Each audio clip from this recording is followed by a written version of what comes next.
সবার উপরে মানুষ সত্য, তাহার উপরে নাই। সব মাখলুকাতের মধ্য থেকে মানুষের মর্যাদা সবচাইতে বেশি। আল্লাহ আমাদেরকে ফ্রি উইল দিয়েছেন, স্বেচ্ছায় স্বাধীনভাবে আমরা সব করতে পারি। ফামান শাআ ফালইউমিন ওমান শাআ ফালইয়াকফুর। চাইলে মুসলমান হইতে পারো, আবার কাফির হইতে পারো। The decision is years. সিদ্ধান্ত তোমার। তবে মুসলিম হলে জান্নাতে থাকবা, আর কাফির হলে জাহান্নামে পূর্বা। জোরে কোন ঠিক কিনা?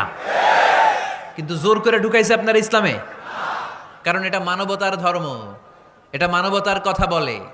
ইসলাম সবাইকে মানুষ হিসেবে কনসিডার করে। আমরা মানুষকে মানুষ হিসেবে কনসিডার করি না। দেখলেই বলি কোন দল করেন। না না, সবার আগে পরিচয় হচ্ছে আমরা সবাই মানুষ।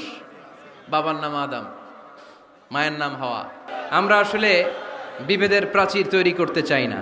মুসলিম তৌহিদি জনতার হৃদয়ের ভেতরে ভেদাভেদ নাই, হিংসা নাই, বিদ্বেষ নাই। আমাদের আসল পুঁজি ভালোবাসা। আমাদের আসল পুঁজি কি? এই ভালোবাসা দিয়ে আমরা বিশ্ব জয় করতে চাই। বিষ্ণু ঈসা ইসলাম একবার একটা লাশ দেখে